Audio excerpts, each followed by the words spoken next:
Hello there, this is Shiku of Effective Global Training. Today I want to talk about your life, your story, your life, your journey.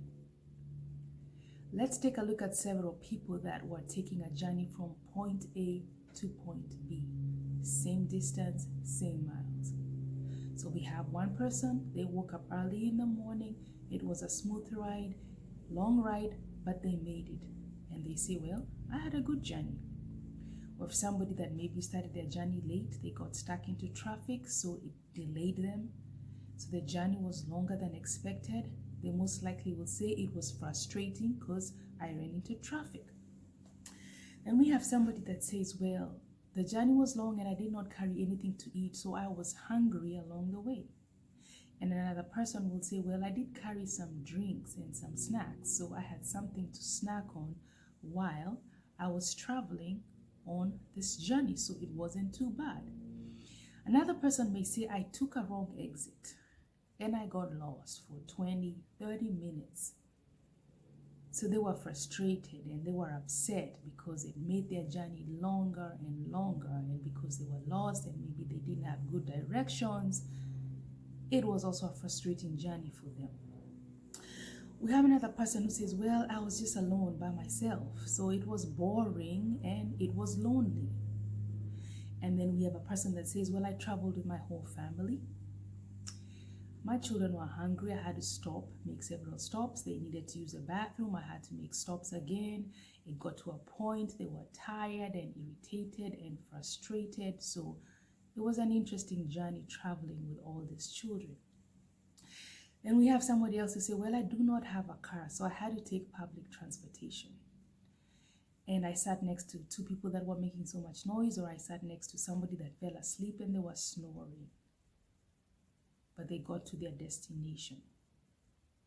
Different people, same journey, same destination. So all these people have the same journey, but a different story to tell about this journey. Let us look at the Bible and look at some people who are blind, same journey, but they had a different story to tell. And the first one is in the book of John chapter 9. Jesus was passing by and he noticed a man who was blind. And I read John chapter 9 verse 6 to 7 says, when he said this, he spat on the ground and made mud with his saliva. Then he spread the mud on the man's eyes and he said to him, go, wash in the pool of Siloam. So he went and washed and came back seeing. This was a blind man. Jesus decided, I need to use saliva. I'm going to mix it up, put it on his eyes, and he needs to go wash. Let's look at another person. This is found in the book of Mark chapter 10.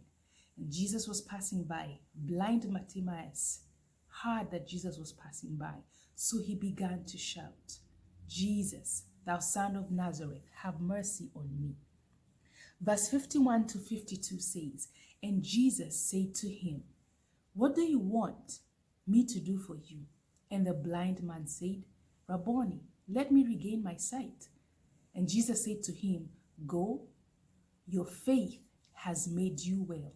And immediately he regained his sight and began following Jesus on the road.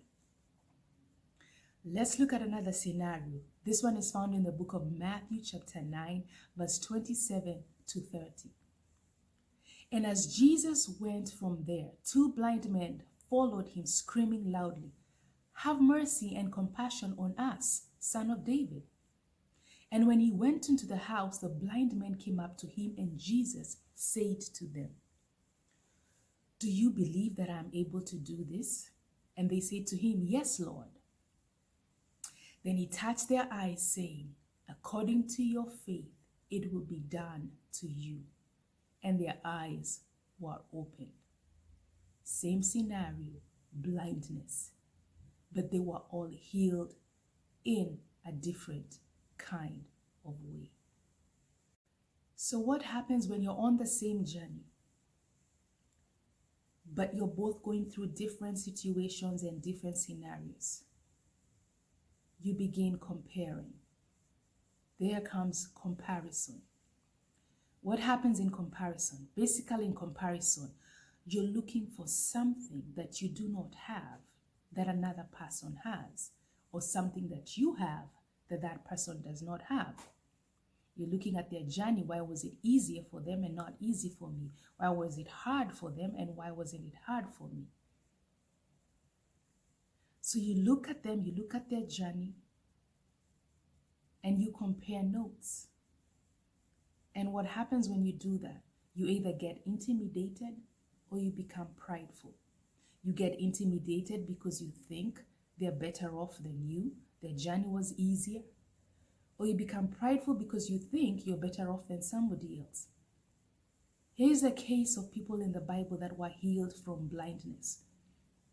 To one person, Jesus spoke the word and he was healed. To another, Jesus touched his eyes and he was healed. To another, he spat on the ground, mixed his saliva with mud and put it on the eyes. What if all these people met and compared their notes? And they say, yes, we were blind. What did Jesus do? Well, he put his mud and his saliva and mixed mud and put it on my eyes and told me to go wash. And another person says, well, he just spoke the word. And the other person says, he touched my eyes. So the person who had mud and saliva in his eyes will most likely say, if Jesus had the power to just speak it, why didn't he just speak it? And maybe the person who Jesus spoke, they would say, if Jesus touched your eyes, why didn't he touch me? You compare journeys and you feel like the other person is better or you are better. How about the people that are traveling? The person who is using public transportation will be like, well, I do not have a car. Maybe they feel intimidated. And the people traveling with a car, they feel like I'm better off than you because I'm not using public transportation. But at the end of the day, everybody gets to point B. So when we begin comparing and we begin to see other people's lives and take notes and see what's working for them and not working for them, remember, it's their journey. Their journey is different from your own journey. Let's focus on the destination where we are going, because it's your life. It's your story. It's your life. It's your journey.